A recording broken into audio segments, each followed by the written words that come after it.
ఓం శ్రీ గణేశాయ నమః. శ్రీ గణేశ పురాణం 54వ అధ్యాయము. ఇందుమతి నారద సంవాదం. గిరిరాజు నందిని అయిన పార్వతీ తండ్రి అయిన హిమవంతుని తిరిగి ఇలా ప్రశ్నించింది. ఓ తండ్రి, మహారాణి అయిన ఇందుమతి ఆ విషాద వార్తకు నిర్ఘాంతపోయి మూర్ఛిల్లిన తరువాత ఏం జరిగిందో, ఆ రాజ్య ప్రజలు ఏమి చేశారో ఆ వివరాన్నంతటినీ దయతో నాకు తెలియచేయి. అమ్మాయి, అప్పుడు కొందరు ప్రజలు ముందుగా తెప్పరిల్లి తమ కన్నీళ్లు తుడుచుకొని ఆ మహారాణి వద్దకు వచ్చి ఆమెను ఇలా ఊరడించారు. ఓ దేవి, నీవు దుఃఖింపవద్దు. నీకింకా పసితనం వేడని పుత్రుడున్నాడు కదా, వాడి యందు నీ ఆపేక్ష ఉంచుకో. అయినా మరణించిన వ్యక్తి ప్రేతాత్మను బంధువుల కన్నీళ్లు కాల్చివేస్తాయి. అందుచేత నీ భర్త యొక్క శ్రేయస్సును ఆపేక్షించి దుఃఖాన్ని విరమించుకొని నీ భర్తకు ఉత్తరగతులను చేకూర్చుకో. ఎందుకంటే ఎంతటి వారైనా ఏనాటికైనా సరే జన్మించిన ప్రతి వారు మరణించక తప్పదు. జీర్ణమైన వస్త్రాన్ని వీడి మనం ఎలా కొత్త వస్త్రాన్ని ధరిస్తామో, అలానే ప్రతి జీవుడు కూడా తన పాతబడ్డ దేహాన్ని వీడి మరో నూతన దేహాన్ని ధరిస్తుంటాడు. అన్నింటికన్నా అమితంగా ఆశ్చర్యం గొలిపే విషయం ఏమిటంటే, ఇలా మానవులు నిరంతరం మృత్యుముఖంలో ఉండి మరణధర్మం కలవారై ఉండి కూడా అలా మరణించిన వారిని గురించి దుఃఖిస్తారు. ప్రతి జీవికి దేహధారణ, దేహం నుంచి విముక్తి అత్యంత సహజమైనవి. దైవ సంకల్పానుసారమే ఈ చరాచర జగత్తంతా వర్తిస్తుందన్న నిత్య సత్యాన్ని విస్మరించి సర్వము తానేనన్న అహంకారంతో భ్రాంతుడై జీవి చరిస్తుంటాడు. కేవలం భగవదనుగ్రహమే ప్రమాదములైన వీటి నుంచి, ఈ అజ్ఞానపు అంధకారం నుండి అతన్ని ఉద్ధరించగలది. కనుక నీవు అశాశ్వతమైన వాటికై దుఃఖ శోకాలను వీడు. మహారాజు పుణ్యశీలి, ధర్మవంతుడు కనుక శాశ్వత ముక్తిని పొందియున్నాడు. మానవుడిచ్చట వనర్చిన పుణ్యకర్మలు అతన్ని స్వర్గవాసమును తాత్కాలికంగా కలిగించిన ఆ పుణ్యమంతా అతడు అనుభవించాక తిరిగి భూలోకములో జన్మించక తప్పదు. ఇక్కడికి ఒక్క మహాత్ముడైన ఋషి వచ్చి ఉన్నాడు. ఆయనను అడిగి మనం సందేహం నివృత్తి చేసుకొని నీ కర్తవ్య బోధను కూడా ఉపదేశంగా పొందుదాము. ఆ తరువాత జరగవలసిన కార్యక్రమాలు నెరవేర్చవచ్చు అంటూ ఊరడించారు. ఆ తరువాత జరిగిన కథని హిమవంతుడు ఇలా చెప్పాడు. ఓ పార్వతి, ఈ విధంగా ప్రజానీకం చేత మహారాణి ఊరడించబడి క్షణకాలం ధైర్యం తెచ్చుకొని కన్నీళ్లు తుడుచుకొని ప్రజానీకాన్నందరినీ పంపించి వేసి తన సౌభాగ్య చిహ్నాలను వదిలి క్రమంగా కృషించసాగింది. ఇట్లా భర్తృవియోగానికై అనుక్షణం దుఃఖిస్తూ నిట్టూర్పులు విడుస్తూ నామమాత్రంగా తాను రాజుకు ప్రతినిధి అయి పరిపాలన నిర్వహించసాగింది. ఈ రీతిగా 12 సంవత్సరాలు గడిచాయి. ఒకనాడు యాదృచ్ఛికంగా అక్కడికి నారద మహర్షి విచ్చేశాడు.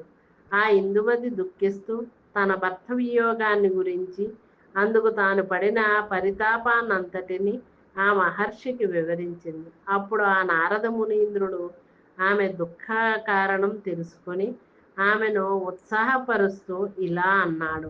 ఓ ఇందుమతి, నీ భర్త ఒకానొక చోట జీవించియే ఉన్నాడు కనుక నీవు మంగళకరమైన ఆభరణాలను ధరించి సుమంగలిగా సుజోభితురాలవై ఉండు అని ఆమెకు ధైర్యం చెప్పాడు. ఓ పార్వతి, ఆ రాణి ఇందుమతి మహర్షి వాక్కులను విశ్వసించి తన ఆభరణాలన్నింటినీ తెప్పించి సంతోషంతో వాటిని తిరిగి అలంకరించుకుంది.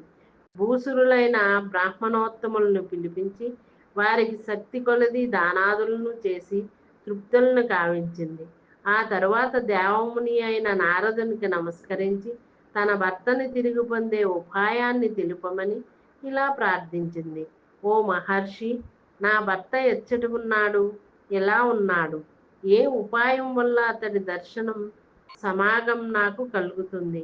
నన్ను అనుగ్రహించి అందుకు అనువైన వ్రతమును గాని, దానమును గాని, తపస్సు గాని ఎంతటి దుష్కరమైనదైనా సరే నాకు తెలియజేయండి.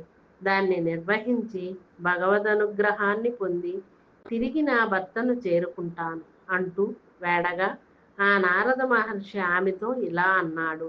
ఓ సాధ్వీమణి ఇందుమతి, నీ మనోభీష్టాన్ని పొందటానికై నీకొక వ్రతాన్ని ఉపదేశిస్తాను. దాన్ని అనుష్ఠించడం వల్ల నీ కోరికలు ఈడేరి నీ భర్తను తిరిగి పొందగలవు.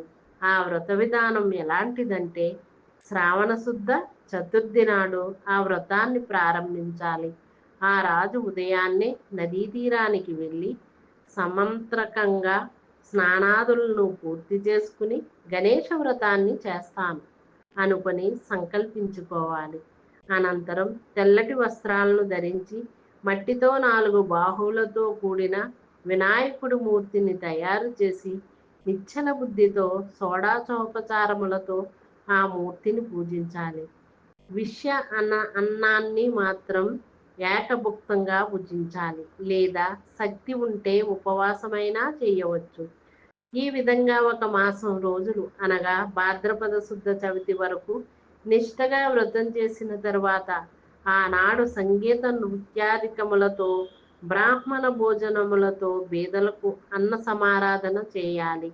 ఈ విధంగా ఆచరించినట్లయితే ఓ మహారాణి, నీవు నీ భర్తను తిరిగి కలుసుకొనగలుగుతావు. నీ భర్త సజీవుడే, పాతాళంలో నాగకన్యకల చేత బంధితుడై ఉన్నాడు. నేను చెప్పినదంతా నిజమే సుమా, ఇందులో అక్షరం కూడా అసత్యం లేదు. నీవు ఆ రకంగా ఆచరించి శుభాన్ని పొందు అంటూ ఆశీర్వదించి ఆ ముని వెళ్ళిపోయాడు. కొన్నాళ్లకు శ్రావణ శుద్ధ చతుర్థి తిథి రాగా మహారాణి అయిన ఇందుమతి నారదముని చెప్పిన ప్రకారం మట్టితో గణేశమూర్తిని తయారు చేసి యథావిధిగా పూజించి దివ్య గంధంతోనూ దివ్య పుష్పాలతోనూ నానావిధ నైవేద్యాలతోనూ ఫలములు, బంగారము మొదలైన దక్షిణలతోనూ నీరాజన మంత్ర పుష్ప ప్రదక్షిణ, సాష్టాంగ నమస్కారాలను చేసి ఆ వరద గణేశుని సంతృప్తిపరిచింది. ఆ తరువాత సంగీత నృత్యాలతోనూ బ్రాహ్మణ భోజనంతోనూ ఆ దేవదేవుణ్ణి సంతోషపరిచి తాను 1 గ్లాసు పాలు మాత్రం ఆహారంగా తీసుకుని ఉత్తమమైన ఈ వ్రతాన్ని శ్రద్ధాభక్తులతో ఆచరించింది. ఓ పార్వతి, ఈ విధంగా ఆ ఇందుమతి నారద వాక్యానుసారం శ్రావణ శుద్ధ చతుర్థి నుంచి భాద్రపద శుద్ధ చతుర్థి వరకు భక్తి శ్రద్ధలతో ఆచరించింది. ఇది శ్రీ గణేశ పురాణం ఉపాసనా ఖండమున ఇందుమతి నారద సంవాదం అనే 54వ అధ్యాయం సంపూర్ణం. ఓం శ్రీ గణేశాయ నమః.